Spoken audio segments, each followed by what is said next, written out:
when they have sex. Other girls just wanna get rich quick. See them running things like Olympics. Married men chopping them like.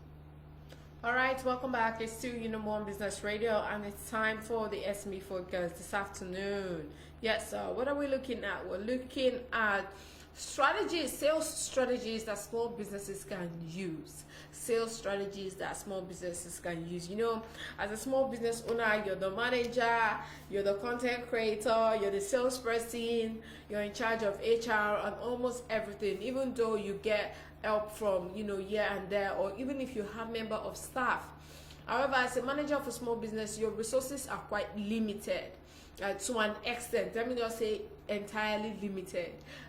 Your resources are quite limited. However, you can't justify hiring a whole sales team and often are doing a large chunk of your company's sales, if not all of them, on your own. Yes, you're most times doing all of your sales on your own. I'm sure you'd agree with me on that. So as a company that's in the business of helping, you know, small businesses grow their business. Yes, you know, I always say that we are Broadstreet. We prioritize the needs of our listeners as well. That's why we come up with some of these very strategic topics to help you navigate your way through your business, and that what makes us stand out as an online business radio. Let's go back to the topic. So the reason is I've put together some of these strategies that you could use for your business to grow. Yes, a sales strategy is a company's plan. It's just like coming up with a game plan on how to connect their products and services and make it available to their target consumer or their customer. Although it may sound simple, but not everyone is able to figure out how this particular strategy works, or how to properly target their target consumer. You might know who your target consumers are, but how do you put your product in a way that it reaches them and they're able to see you? So for one thing, you can't simply just make a target consumer aware of your product. You need to be present. Yes, you need to be present and persistent when it comes to your product, your services, and persistent in the way that you make your product seem, you know, useful or meaningful to them. There are so many tips that you can get online, but it is not just about the tips, it is about implementation. Do not just, you know, take time to watch the videos, to listen to all the advice, but implement most of these things and see how they work for you. So to have an effective sales strategy plan, you need to understand what will work and what won't work for your business model. That being said, different strategies works for different businesses, and that's why I would also advise you as well, if you have the means to hire the services of an expert, you know, hire them, ask questions, let them help you and walk you through the process. So however, I'll still share with you the different sales strategies that you could implement or include to grow your small business. The first one, building a pipeline of quality leads. It's especially good for small businesses struggling to get good leads. Yes, struggling to get good leads. Where building a pipeline can generate leads for you coming. How does that happen? Investing in lead generation will not only eliminate or reduce the time you spend searching for leads, and instead of bringing them to you, saving precious time and already limited resources. So types of lead generation tactics: you can have a contact form on your website that capture leads, names and email addresses, advertise online, run a coupon deal, host a webinar, host an online course. You know, I talked about how to, you know, host your own online course. I'd encourage you to go see that video on our Facebook page. It's www.facebook.com/BroadstreetRadio. Invest in content marketing as well. So if you constantly have a pipeline of quality leads coming in, you'll be able to shave time off your sales cycle and use that time instead to actually make sales for yourself. So 2, sell to existing customers. Those customers that are there, do not disregard them or feel like, oh, let me focus on gaining more and more customers. Those ones that are already there should not feel neglected, because once they leave, you have no customers It's important that your existing customers are also well taken care of. And the research has shown that on average, it's about 5 times more expensive to acquire a new customer than it is to sell additional services to an existing customer, because that person already knows you, has familiarized themselves with your business. So selling products to them wouldn't be as difficult as getting new customers. Although it is good to gain more customers, but those ones that you have an ad, it's important that you treat them, because like they always say, customer is king. Yes, whether you're releasing a new product, you're piloting a new service or feature, or planning some sort of business switch, your existing customer base is an excellent place to test it. The reason is, you have a new product coming out. For example, you sell healthy treats and you want to start selling like a fruit trail mix, a mixture of different nuts and dried fruits, and you want to see how your customers will react to it. Already you sell things like maybe granola, you sell Greek yogurt and all.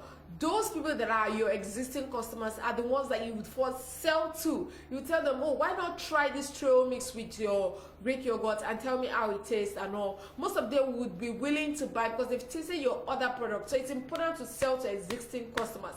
Keep them, nurture them, sustain their interest, sustain their money as well. It is very, very important. Yes, like I earlier said, not only is it less expensive to sell to existing customers, it also shows them that you're interested in doing business together. You're interested in keep building that bond. Yes, because you've already established a relationship of mutual trust and value with them. So it is oftentimes easier to sell to them. The third one, do your research. I always emphasize and reiterate the importance of research. Doing your market research. Yes, I could start from as little as penning down those things that you'd want to achieve, those things that you'd want to do. Then your research starts with, how do you go about them? So it's important to do your research. How do I achieve these goals? So after all, they might, this may sound familiar to you. You could be doing your business a huge disservice by not taking out time to write those well-researched emails that could be a game changer for your close rate and save you a lot of time in the long run. You could be doing your business a huge disservice if you're not, researching new clients, new leads, if you're not researching new suppliers, if you're not researching new trends in your industry. You could be doing yourself a great disservice because you don't want to be stuck in an analog age when everyone has gone digitized. So it's important to always do your research as well to grow that business. 4, set a goal for each contact. Set a goal for each contact. Yes, you already have good polished leads. No one is stopping you from that. However, before you email or call any of them, you're going to want to have a goal for each interaction. Okay, this person, she's my customer. This is the particular product she likes. Okay, what are things that I need to say to her that would differ from the other person? So you need to have a goal for that interaction, and then repeat the process for every interaction after that. So when you come up with these goals, think of them as an incremental step towards your ultimate goal of closing the sale, of closing that deal. Because the end line at the end of everything, your adverts, your PR, your promotion, your whatever it is that you're doing, is to make that sale. Yes, you're in the business of making money and offering services at the same time. So make sure you always have that at the back of your mind. So the goal in turn will benefit both you and your prospect, making both of you to want to continue the sales process. So just what this goal should depend on where your prospect is and the sales cycle. Also think about always winning. That's the 5th one. Think about you always winning. Always have that positive tone, positive mindset. I recently read the story of a very big online hair vendor. Even though our own aspect of hair, or this kind of hair she sells, synthetic hair, like some of this synthetic hair that can take it. And she shared the story of how she was able to build a brand online. She said she used to sell thrift clothes, that after a while she got frustrated and all, and she said, why not, go into the hair business? But she decided not to do the high-end hair business. She decided to do something that is quite affordable, that everyone could afford. And she said it took her 5 months before she got her first sales online. And then one of the things that she did was that she wasn't forcing any of her friends or family members to buy, but she always had that mindset that she was definitely going to make sales one day. And she said she was in every comment section, always commenting, asking people to buy from her, that she got blocked by so many people, even though I feel like spamming people's comment section can be quite rude. Well, maybe it worked for her, who knows? So think about win-win. But she said she always thought about always winning and always making sales. She never ever had like a bad mindset about it, but there were some days that she got frustrated, that she almost shut down the page and all. So it's important to always think of your business as a win-win situation. Yes, small businesses that find their prospects to be highly resistant to their products or services, despite the fact that it can benefit them. Win-win scenarios can happen when two goal-oriented people work together to achieve more than what they could have done alone, and both parties benefit from it. So to do this, you need to think not only about what you want in a given situation, but also about what the other person wants in this case. Yes, put both prospects into it. That is, if you have a business partner, you can work together on problems, on issues, solve it. Yes, so instead of being salesperson versus customer, which insinuates a win-lose outcome, it could become a win-win. You and your prospect can have a mutual problem and are on the same team as well. So the sixth one, keep following up. Follow up, follow up, follow up. Your comment section is there for immediate feedback. That's the beauty of social media. Yes, that's the beauty of social media. You get instant feedback from people. And unfortunately, some brands don't take feedback very seriously. There's this clothing brand that I follow online, and they have great clothing. They post nice shirts, nice kimonos and things like that. That's the aspect that they cater to. But what they do that really gets on my nerve is that they post these nice things, they put the sizes, and they fail to put price. In this day and age, no one has the time to keep asking you how much. Imagine if your own followers, you have like 15,000 followers, and they are all in your DM asking you how much for a particular outfit that you've posted. It does not make sense. Simple. Put the price there. Put the price there. Price your product. And one of the things that they do is that they don't keep track, they don't follow up, and they don't even reply people in the comment section, which can be very, very, very wrong. So for small businesses that do not have a follow-up plan or follow up infrequently, it will affect your business adversely. Yes, it will affect your business adversely. Or if you're one of those business owners that will say, oh, I'll follow up when I have time, or when I have time I'll reply messages. No, there should be time dedicated to all these things. Yes, because studies have shown that 5 follow-ups is the minimum number required to close up to like 80% of sales. So get your timing right and follow up. Let your following up game be on point, because it is super important part of your overall sales strategy plan. So map out a plan for following up. Have an outline, yes, and how you send each follow-up up to a prospect. It's important to have a follow-up strategy. Set reminders on your scheduling apps. I've talked about apps that could help you navigate your way through your small businesses, and I shared a couple of scheduling apps that would help you keep track of different activities that you want to carry out during your business. Time to post, time to reply messages, time to follow up, time to call your customers, time to call your suppliers. Download some of these scheduling apps. They will really keep you grounded and make sure that your timing game is on point as well. So get your timing right. Make sure your following up game is on point and a super important part of your overall sales strategy plan. So map out a sales cadence that outlines when and how you send each follow-up up to a prospect. So then set reminders in your calendar to action these follow-ups as well. So schedule them, get a scheduling app. There's so many of them. I've shared some as well. You can go on our Facebook page to look up that video. Also, make signing paperwork very, very easy. Make signing paperwork very, very easy. We live in a digitized world. Nobody wants to spend hours and hours and hours signing numerous paperwork, and no one likes printing out physical pieces of paper, signing them, scanning them, emailing them back to the sender. Yes, so there is hardly anyone who does not have a printer. So these are basic equipment that you should have at your place of business. They are quite affordable printers out there, so no one has that time anymore. To make life easier for you and your customers by adding electronic document signing software, there are some of them, e.g. DocuSign is a good one.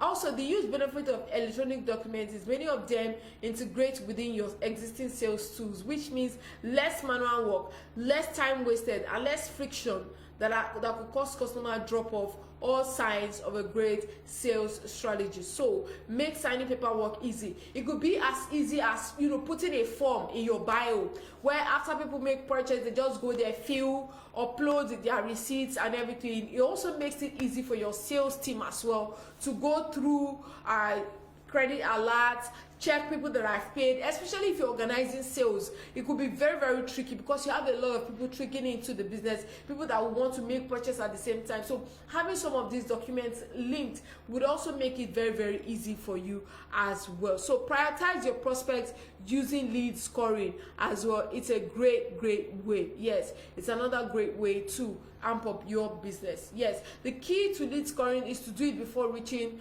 out to your leads. This way you'll be able to contact them in order that makes the most sense in terms of how wisely your time and energy is allocated. Then last but not the least, keep your contact list up to date. I talked about mailing lists yesterday.